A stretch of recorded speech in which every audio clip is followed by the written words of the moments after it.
Graça e paz de Jesus estejam com todos vocês. Amém. Como é bom render graças ao Senhor, não é? É bom estar na presença dEle, porque nós somos criados e a intenção de Deus ao nos criarmos é para que nós fôssemos no esplendor da sua glória e para que tudo que nós fizéssemos fosse também para louvor da glória dele. E isso saiu do foco quando Adão pecou. Entrou o pecado e acabou saindo dessa direção. O homem foi feito para expressar a imagem de Deus dentro da sua santidade, da sua justiça, do seu amor. Mas aí Deus, já desde os tempos antigos, já tinha uma solução para isso, que foi Jesus Cristo em nós. Jesus Cristo, Emmanuel, Deus conosco, que veio e se fez carne, e então, através do seu sacrifício, nós voltamos a nos reconciliar com Deus, nós voltamos a ter essa imagem e semelhança de Deus através de Jesus, nosso mediador entre nós e Deus. Então, o plano de Deus é perfeito para as nossas vidas, e nós a cada dia queremos que o Espírito Santo que Jesus prometeu e cumpriu a sua promessa, que Ele nos molde todo dia para a gente ter mais, aparecer mais com o nosso Senhor Jesus, como o Adriano falou, exalar mais esse perfume tão gostoso, tão maravilhoso, que contagia uma sociedade, que contagia vizinhos, que contagia um bairro. É isso que nós precisamos, isso que nós vimos na vida de tantos profetas, que muitas vezes envolvidos até na política, no governo de uma nação, de um estado, eles contagiavam o rei, eles contagiavam todos que estavam à sua volta, José, Daniel, os 3 profetas. Através do testemunho deles, eles contagiavam todos que estavam à volta deles. É isso que nós queremos também. Nós queremos não só estar aqui por acaso, mas nós queremos, enquanto nós vivermos aqui, o tempo que temos, não sei, mas que seja bem aproveitado, já que nós conhecemos o Senhor Jesus e aceitamos Ele, conhecemos a sua graça, conhecemos o seu amor, conhecemos o sacrifício que Ele fez com aquele sangue derramado para nos salvar. Então, enquanto estivermos aqui, vamos fazer valer a pena. Vamos fazer com que as pessoas sejam contagiadas, não por nós mesmos, não pelo nosso nome, pela nossa aparência, mas pela glória de Deus que habita em cada um de vocês. Quando Jesus ensinou uma oração, não sei de São Mateus, Ele disse: Pai nosso que estás no céu, santificado seja o teu nome. Então todos nós, lá em Ezequiel, eu não lembro o capítulo, mas Deus faz uma promessa ao povo de Israel, que Ele iria abençoar, que Ele não iria destruir mais, por causa do nome dEle, porque o povo carregava o nome dEle. Então Ele fala lá: eu vou abençoar vocês de novo, eu vou ajudar vocês, porque vocês carregam o meu nome. Isso se estendeu a todos nós. Então quando Jesus fala, e quando nós oramos, santificado seja o teu nome, é porque Deus vai nos abençoar, não porque nós merecemos, mas porque nós carregamos o nome dEle. Então Ele deseja nos abençoar. Essa é uma oração que agrada a Deus. Essa não é uma oração que impõe a Deus. Não é uma oração daquelas que torcem o braço de Deus para que Ele faça alguma coisa. Mas é uma oração que nós desejamos que o nome dEle seja santificado. E Ele também quer que o nome dEle seja santificado. Aleluia. E já que nós carregamos o nome dEle, Ele nos abençoa. Aleluia. Não é merecimento, não é obras, não é porque somos bonzinhos. É porque um dia nós aceitamos carregar essa marcha. Porque um dia nós aceitamos: eu quero ser cristão, quero levar esse nome na minha vida. A partir daí, Deus nos tem abençoado. Amém? Glória a Deus. Eu ia passar um recado que eu tenho sentido no meu coração de falar já há algumas semanas, e eu vou ler só um pequeno trecho também, porque já tivemos bastante mensagens edificantes nessa tarde, eu creio que vocês têm recebido dessa palavra. O que eu queria dizer para vocês é que, e vai até ligar com aquilo que eu queria passar, é que eu tenho tenho tido uma experiência muito boa, muito edificante na minha vida, depois que eu comecei a fazer uma assinatura de uma revista da Portas Abertas, que é em função da igreja perseguida no mundo inteiro. Eu aceitei, eu fiz uma assinatura, todo mês eu recebo a revista, e eu quero dizer para vocês que isso tem mudado muito a minha vida, porque através da revista, desse ministério de Portas Abertas, muitas igrejas têm também, a gente acaba que convivendo com o corpo de Cristo a nível mundial, aonde está a igreja de Jesus, a gente acaba meio que tendo um contato com eles. Isso foi tão importante para a minha vida, de saber da história de irmãos lá na China, de irmãos no Paquistão, no Afeganistão, na Rússia, a igreja perseguida, a igreja que se esconde dentro de salinhas, e ali eles oram em voz baixa, ali se tiver que cantar é bem baixinho.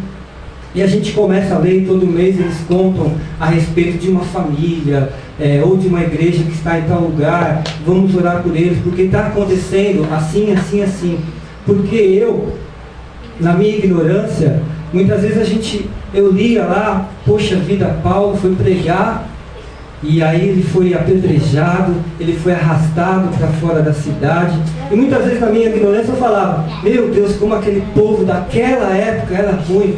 Mas na verdade isso nunca acabou, isso continua até hoje. Os irmãos, por causa do amor à palavra, ao evangelismo, ainda estão sofrendo espancamentos, sendo arrastados, sendo mortos, sendo presos. Quer dizer, na minha mente eu achava que aquilo acabou lá nos apóstolos. Os apóstolos foram martirizados por causa do amor à palavra, de pregar Jesus, morreram, cada um teve mortes terríveis, e eu pensava, aquilo acabou. Essa visão só de Brasil, só nacional, que é essa festa, essa alegria, aí a gente esquece que existem países comunistas, ou países que a grande maioria é o islamismo que toma conta, e a gente pensa, como que um cristão sobrevive num país onde a política, o governo, todas as leis são muçulmanos? Como que um cristão sobrevive a essa realidade? Então essa revista me fez viver essa realidade. E a gente acaba sentindo que a gente às vezes reclama demais, que a gente às vezes tem uma vida boa, uma liberdade para sair daqui agora e ali na pracinha ali de São Mateus, ali, com um alto-falante e uma caixa de som, e falar de Jesus. Às vezes, quantas vezes eu via no Compre Bem aqui, o pessoal da Igreja Batista do Colonial ia lá, ligava os sons quando fechava no pé, que ali no Compre Bem eles anunciavam Jesus, enquanto em outros países eles estão escondidos. Então isso mexe com a nossa estrutura e ao mesmo tempo faz a gente participar com eles, porque essa revista e esse ministério, dentro da revista tem um encarte, e para cada dia do mês eles chamam assim, falam, vamos orar. Então para cada dia do mês eles colocam, vamos orar para tal família que está em tal país e aconteceu isso com eles, vamos orar para que tal. Então todo dia a gente ao mesmo tempo está em contato com eles, e a gente parece que está vivendo, e a gente ora junto com eles. E a gente tem certeza, a gente tem fé, que através da nossa oração, a gente não podendo estar lá eles são confortados, lá eles recebem força. E a missão Portas Abertas também envia Bíblias. A missão Portas Abertas envia cartas. Se eu quiser escrever uma carta aqui para o irmão perseguido, lá no Azerbaijão, a minha carta chega lá, ele chega lá e ele lê minha carta. Um rapaz lá do Brasil mandou essa carta de força para você, de consolo, de esperança, vai, continue. Isso é muito bonito, essa participação de cristãos do mundo inteiro com a igreja perseguida. Isso é um toque que eu queria dar para vocês. Hoje mesmo, no dia da oração, hoje é dia 28 de agosto, então está lá. Hoje vamos orar para tal, eles procuram não falar o nome, até para que não seja conhecido, porque a perseguição é muito grande. Um ex-muçulmano se converteu ao cristianismo, foi espancado, levantaram o falso testemunho dele, a própria família, tomaram toda a herança dele, aquilo que ele tinha, e lá fala, mas esse irmão está permanecendo firme. Então ele fala, vamos orar para que através da vida desse irmão ele possa contagiar muitas pessoas que estão ao redor dele. Aleluia, e então a gente ora. Aí no outro dia tem uma outra história, outra família perseguida, pastor que perde a mulher que perde os filhos, mas que continua firme por causa da palavra. Então, gente, isso é muito bonito, isso é muito edificante, e a gente acaba aqui tirando um pouco da nossa reclamação, do nosso não está bom, e na verdade é muito bom para a gente aqui, com toda essa liberdade de falar de Jesus, de dar folhetinho, de fazer o que quiser, colar adesivo, a gente tem site, então a gente tem total liberdade, enquanto que no mundo inteiro existem pessoas escondidas, com um pedacinho de Bíblia, com um pedacinho do Novo Testamento, com um livro. Tem lugares que a pessoa tem o livro de Atos, e ali eles ficam com o livro de Atos, que é difícil chegar ao Bíblia. Então isso fortalece a nossa fé, faz a gente se edificar mais, faz a gente ficar menos egoísta, a gente ficar menos reclamando da vida, e faz a gente entrar em contato com a igreja, o corpo de Cristo no mundo inteiro. Eles também falaram para a gente orar pelo Irã. A gente sabe que o Irã está na mídia por causa do seu programa nuclear, por causa do Ahmadinejad, e eles trazem uma lembrança para a gente que o Irã ontem é a Pérsia.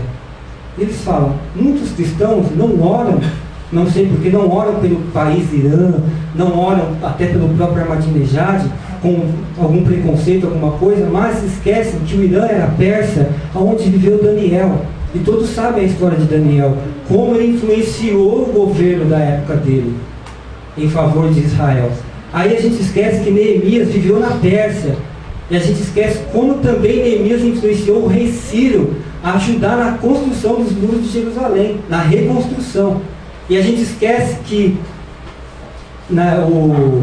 a rainha Esther também viveu na Pérsia. E a gente sabe a história da rainha Esther, como ela influenciou o rei Assuero também em favor dos judeus. E o Irã é a Pérsia. Por que não orar pelo Irã? Sim. E o Irã é o segundo país onde os cristãos são mais perseguidos. É o segundo país onde a perseguição é maior. E a gente sabe pela revista que muitos têm se convertido lá. E é duro para eles. Tem iranianos lá na Noruega, na sua casa, pregando para muçulmanos. Que muitas vezes nem podem ficar mais no país. Então isso é uma realidade nossa hoje. Então quando a gente orar, vamos lembrar deles. Eu tenho dois que eles falam para a gente indicar. Quem quiser ter essas revistas, aí é só preencher, pôr no correio. Eles vão mandar uma revista exemplar para vocês, não vão cobrar nada. Vão mandar uma revista, se vocês quiserem, é R$35 e vocês recebem a revista por um ano. Todo mês por um ano por R$35, assinatura de um ano. E aí vocês vão estar em contato com a igreja que está no mundo inteiro, os irmãos perseguidos, vocês vão estar orando por aqueles que estão precisando de oração, aqueles que estão precisando receber Bíblias, mas ainda não foi possível. Então isso é edificante. Os irmãos que quiserem, tem aqui, depois a gente pode arrumar mais, vão receber só um exemplar. Se vocês quiserem, aí vocês vão lá e pagam um boleto de R$35. Se não, vocês ficam com aquele exemplar. Mas eu digo para vocês, para a minha vida foi muito edificante mesmo. A gente tem uma visão muito pequena, às vezes até só a nível de Brasil, e a gente não expande a nossa mente que a igreja de Jesus está no planeta, está no mundo inteiro. A gente fica muito com a visão de Brasil, e a gente sabe que o Brasil é uma festa. No Brasil, os crentes estão na televisão, no rádio, na internet, em tudo quanto é lugar, com total liberdade até para pregar heresias. Eles têm liberdade até para pregar coisas erradas, porque o Brasil é uma festa. Então a gente tem que abrir a nossa mente a nível global, e a gente não pode ir lá, mas a gente pode orar. E a oração é poderosa. A oração tem efeito. Tem testemunhos de cristãos pelo mundo inteiro que falam: a oração de vocês é que tem fortalecido a gente, que tem feito a gente continuar, perdendo parente, perdendo uma esposa, perdendo filhos, sendo torturado, sendo preso, mas permanecendo firmes. Tem igrejas que começam em países e a pressão é tanto que passa um tempo, a igreja começa a morrer. Porque tem países que eles oferecem trabalho e eles oferecem alimentação se você deixar do cristianismo, se você negar, e muitos não conseguem. Então a igreja começa, mas a repressão é tão grande no país que passa um tempo e a igreja morre no país. desaparece. Muitos saem do país, vão para outros lugares e a igreja acaba morrendo, porque a pressão é muito grande. Eles oferecem trabalho, alimentação, quem é cristão geralmente é deixado de lado, então cede à pressão, não aguenta e aí vai desaparecendo naquele país a igreja de Jesus. Mas a oração é importante para isso, porque fortalece eles continuam, chegam cartas para eles, olha, os cristãos no mundo inteiro estão orando por vocês, não desistam. E é assim que eles permanecem fiéis. Amém? Amém. Quero ler só um trechinho rápido em Marcos capítulo 4. Isso tem muito a ver com a nossa pregação e ao mesmo tempo a nossa esperança em Deus, em que as coisas aconteçam. O versículo 26 ao 29. Essa parábola é muito interessante porque ela só tem em Marcos, ela não tem em nenhum outro evangelho, só em Marcos que aparece essa parábola da semente, dessa forma que está dizendo aqui. Jesus já havia falado para os seus discípulos a respeito do semeador que saiu a semear, e aí ele falou dos vários tipos de terreno na terra, no pedregulho, na beira do caminho. Ele já havia falado. Depois ele falou da candeia, que não se acende uma candeia para colocar escondida debaixo do alqueire, mas tem que iluminar toda a casa. E aí aqui no verso 26 ele prosseguiu dizendo: o reino de Deus é semelhante a um homem que lança semente sobre a terra, noite e dia. Estando ele dormindo ou acordado, a semente germina e cresce, embora ele não saiba como. A terra, por si própria, produz o grão. Primeiro o talo, depois a espiga, e então o grão cheio na espiga. Logo que o grão fica maduro, o homem lhe passa a foice, porque chegou a colheita. Glória a Deus. Temos tantos ensinamentos aqui nesses pequenos versículos. Verdade, Deus. Porque hoje nós somos os semeadores. Nós sabemos, já aprendemos que a semente é a palavra de Deus. E nós sabemos que lá em Isaías 55, no versículo 10, ele fala aquele texto tão famoso que nós conhecemos, que como a chuva e a neve descem do céu e molha e rega a terra para que produza os seus frutos, ele diz: assim será a minha palavra, ela não voltará sem antes cumprir os meus propósitos. Então é assim a palavra de Deus, como a chuva que rega a terra, e essa terra estando molhada, ela começa a produzir os seus frutos. Então nós sabemos que somos semeadores, mas nós temos um problema, que é muitas vezes o querer que as coisas aconteçam do nosso jeito, rápido, com um estalo. A gente quer semear, mas a gente quer resultado rápido. E na verdade, essa pequena parábola está nos advertindo do contrário. Porque aqui ele compara com um homem que lança semente na terra, lançou lá, e o homem vai dormir, vai tocar a vida dele. A partir daí, o homem já não está fazendo mais nada, porque quem está fazendo é a terra.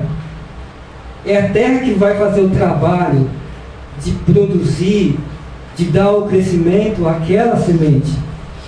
Então, na verdade, o que isso tem a ver com nós? A gente semeia, mas parece que a gente mesmo quer ir lá na terra e nasce aí, abrir a semente e já brota. Na verdade, a gente quer fazer todo o trabalho, quando o nosso trabalho é o de semear, e quando o trabalho de produzir é de Deus, é da terra. Na verdade, Jesus está falando sobre a manifestação do reino de Deus, que ela é de forma progressiva. Ela não é assim.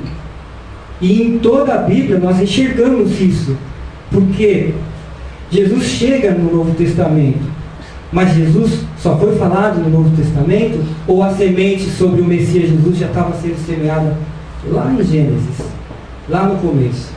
Não foi um estalo, né? Quantos anos passaram? Quantos profetas falaram? Aí vem o Messias. Quantos profetas? A restauração de Israel está próxima, e virá o Cordeiro. Já estava semeando a semente, já estava preparando já o terreno. Essa semente viria a produzir depois. Oh, mas quanto tempo que não passou?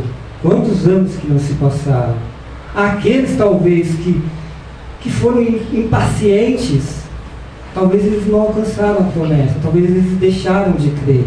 A gente tem um exemplo de Simeão já velho, que ele olha o nenê Jesus, e ele fala: já posso morrer, os meus olhos viram a salvação.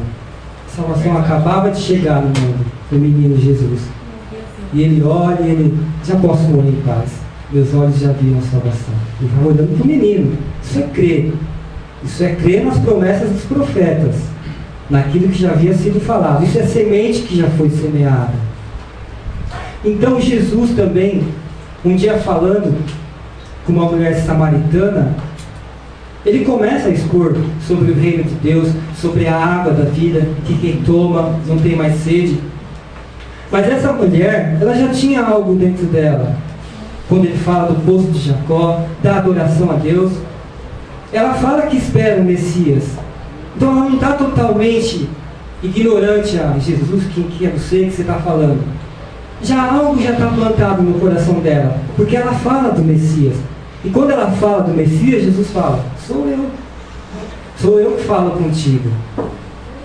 E aí o relato nos diz que Jesus fala da vida daquela mulher, de tudo que acontecia com ela. Ela vai para a cidade, fala para aquelas pessoas lá. Jesus fica naquela cidade por 2 dias e converte muitas pessoas. Mas todas essas pessoas já esperavam o Messias, porque algo já tinha sido introduzido neles.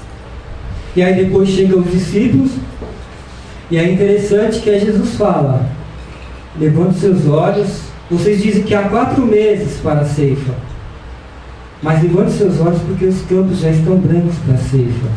O que ele quer dizer com isso? É algo depois? Não é já, porque ele tinha acabado de evangelizar a mulher samaritana, e ele fala para os seus discípulos: aí, o campo está branco, vai, já está na hora, o Messias está aqui. Ele sabe que tem o Messias para vir, o Messias está aqui, já está inserido neles a semente. Os profetas falaram, sofreram para passar essa mensagem, foram ignorados talvez, mas semearam, e tinha chegado o tempo. E Jesus fala para os seus apóstolos: levante seus olhos, o campo já está branco. Vocês viram, eu acabei de evangelizar a mulher samaritana, ela sabe que tem o Messias para vir, e assim todo o povo sabe também. O campo está branco, vai, evangeliza. A gente tinha uma visão totalmente contrária, totalmente errada. Olha os campos que está branco para a ceifa, como se algo que ainda iria acontecer. Mas na verdade já era já. Jesus acabou de evangelizar uma pessoa, uma mulher samaritana, e fala para os seus discípulos: vocês também já podem fazer, já está na hora. E assim é conosco. A nossa vida é assim. Nós semeamos a semente. E a Bíblia fala também que um é o que semeia e outro é o que colhe. E muitas vezes nós semeamos a semente, que é a palavra de Deus, que nós estamos aqui hoje. E nós sempre estamos aqui semeando a palavra, que é Jesus Cristo em nós. Que é para que todos tenham um encontro com Jesus Cristo. Que Jesus Cristo é o Salvador. Que Ele é único e suficiente para isso. Nós estamos semeando. Mas pode ser que não vai ser nós que vai colher. Aleluia. Porque quando Jesus fala, um é o que semeia e outro é o que colhe, mas ele diz: mas ambos se regozijam. Então, independente de quem vai colher, se não for nós, que nós nos regozijemos, que nós nos alegremos juntos. Porque pode ser também que a gente colha, eu creio, pode ser que a gente colha o que o outro semeou. Verdade. Não foi nós que semeamos, foi outro. Mas a pessoa já estava preparada. E nós colhemos. Verdade. Mas o importante é que nem Paulo falou: um semeia, um planta, outro colhe. Deus dá o crescimento, mas todos se alegrem juntos. Aleluia, Deus. Porque chegou a hora. E é progressivamente. Pelo que ele fala aqui, é progressivamente.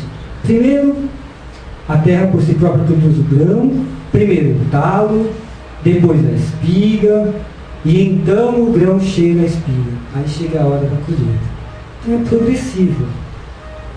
Eu sei que a gente às vezes se desespera, porque nós conhecemos Jesus. E nós queremos que a minha mãe, meu pai, meus irmãos, meus amigos, na hora assim, eu chegue lá e vai na hora. E às vezes não é assim. Mas a gente semeia, a gente vai semeando, porque aos poucos a terra vai tratar de produzir aquela semente. E Jesus faz essa comparação, é tão bonita e é tão interessante, porque você sabe, a gente às vezes sem semear, você está lá num terreno lá de terra, chupando uma mexerica, aí você assopra o caroço ou uma laranja, daqui a pouco aquela terra nasce, um pé de laranja lá, só naquela semente cair. É verdade. E é assim que ele fala na parábola do semeador. Caiu semente para tudo quanto é lado. E para tudo quanto é lado nasceu. Só que depende do terreno, que a gente sabe, em comparação, em metáfora, é o coração do homem. Onde cai essa semente que é a palavra de Deus. Existem os terrenos, como que é a beira do caminho. E aí ele explicou, alguns não permanecem. Mas aonde cai a semente dá fruto. Porque aonde caiu, nasceu. Mas depende do coração do homem, da sua fraqueza, a raiz não fica profunda.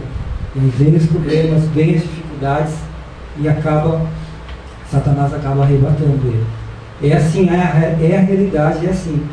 Mais importante é que a semente dá o fruto, ela brota em qualquer lugar. É verdade, Deus. Então, por que a gente vai ficar tão ansioso? A gente tem que semear, esperar que talvez não seja a minha geração, mas a outra colha aquilo que a gente quer colher. A gente tem alvos, a gente ora por todos, como eu falei aqui, pelo mundo inteiro. Nós temos alvos também no nosso conhecimento. E a gente quer semear. Não importa se a gente não colher, porque a gente vai se alegrar com aquele que colher depois da gente. A gente vai se alegrar, com certeza, onde a gente estiver, nós vamos nos alegrar. O importante é sempre crer. Uma vez semeado a semente, descanse em paz, vai dormir, que a terra vai gerar aquela semente, e vai crescer o talinho, os grãozinhos, e vai formar a fruta. E vai chegar no ponto que vai ser a hora de fazer a colheita. Esse é o reino de Deus. Ele é invisível, por isso que Jesus falou. Ele é invisível, mas ele não é imperceptível.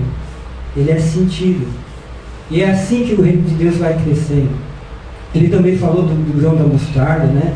Também fez. Ele falou, com o que eu vou comparar agora no reino de Deus? Aí ele falou, grão de mostarda, o menor dos grãos. Mas você coloca lá, se torna uma árvore, a mais bonita, enorme. Jesus é assim. Glória, cresce, meu as Pai. aves vão lá e descansam nessa árvore. Grãozinho da mostarda. Crescido, meu Pai. Então a nossa semente, Onde Deus domina, que seja pequenininha, cresce. não importa. Porque a hora que ela crescer, Cresce. vai se tornar uma grande árvore. Glória a Dará Deus. muitos frutos. Vamos crer, não vamos estar tão ansiosos, mas sempre semear. Nunca parar de semear. Porque vai produzir. Comigo foi assim. Não foi um estalo. Foi produzindo. Foi também um talo. Foi, mas estava semeado. O que estava semeado em mim? Eu tinha a Bíblia.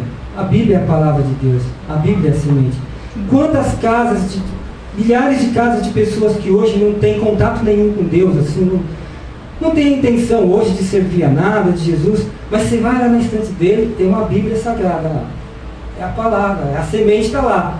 Um dia esse homem chega lá e vê esse livro, e ele é impactado pela mensagem. E ele é colhido. É a semente, é a palavra de Deus que está em todo lugar. A palavra de Deus, ela é viva. Então ela é viva, ela não fica parada, ela é viva. Aonde ela estiver, do jeito que ela estiver, ela é viva. É uma semente viva, que pode estar espalhada por aí. Um dia uma pessoa não tem interesse nenhum em Deus, mas um dia ela abre a internet no site, está lá a palavra de Deus. E aquilo que vai impactar ela. E outros, progressivamente também, tem muitas coisas que quando eu fui sendo renovado pela palavra de Deus, vinha versículos na minha cabeça, que eu já conhecia. E aí tudo vinha fazendo sentido. O crescimento progressivo vinha vindo. Coisas que eu já havia lido. Mas no tempo certo, aquelas coisas que eu já havia lido, o Espírito Santo me fez lembrar. Ah, então era isso. Aquela coisa, todo mundo. Ah, era isso. É isso que queria dizer. Já estava em mim aqueles versículos, porque eu já tinha lido. Mas ainda estava lá, crescendo ainda, germinando. Não estava na hora. A hora que chegou a hora, então, fui ceifado. Aleluia. E foi assim com todos nós, eu tenho certeza. Tinha alguma coisa dentro de vocês. Quando chegou a hora, vocês foram ceifados. Vamos semear com fé, com esperança. Tem gente semeando no Afeganistão, no Irã, no Iraque. Não sabe. Lá, assim, ter esperança é difícil lá. Mas estão semeando. Tem gente contrabandeando Bíblias aí. Tem uma reportagem lá na revista de muito tempo atrás, 1970, que o homem levou 1 milhão de Bíblias para a China. O irmão André, tem até um livro dele. Esse homem foi corajoso. Ele ajuntou dinheiro, comprou um bote e embalou as Bíblias assim, tipo, seladas, né, em pacotes, não sei se de 10 mil, e soltou no mar, com as Bíblias boiando, e na praia lá de uma cidade da China. E lá nessa praia já tinha não sei quantos mil já chineses lá convertidos, já para pegar e distribuir as Bíblias. Aí diz que chegou, a guarda chegou lá, os guardas, e acho que 2 pacotes, não sei, 10 mil Bíblias, eles jogaram tudo no mar de novo, né? Jogaram no mar, conseguiram só, a grande parte, 10 mil ficou no mar boiando. Aí disse que passado um tempo assim, andando pela cidade, ele via Bíblias no telhado secando assim. As Bíblias espalhou assim pelo litoral. Aí ele andava pela cidade e via um monte de Bíblias secando nos telhados, assim, né, nos muros do pessoal que foi lá e recolheu as Bíblias. Enfim, 1 milhão de Bíblias foi para a China. Ele semeou. E com certeza a China hoje tem milhões de cristãos. Isso aí há 40 anos atrás. Mas cada um semeia do jeito que pode, mas o importante é semear. E não ficar preocupado. Será que... Não, pelo jeito desse fulano aí, não, esse aí, sei lá, se vale a pena. Não vale a pena. Vale a pena semear. Deixa a palavra lá. Deixa um folhetinho na mão dele. Outro dia eu vi aqui do homenzinho da rua Jorge, né? O velhinho lá e tal, né? Toma um folhetinho, você tem certeza que você vai pro céu? Deixava a pessoa pensando, o que esse cara está dizendo? E aí a história dele foi que por meio dos folhetinhos dele, milhões e milhões de pessoas foram convertidas. Ele semeou, daquele jeitinho dele, ele semeou. Vamos semear, porque o reino de Deus é assim. Ele cresce, muitas vezes de uma forma invisível.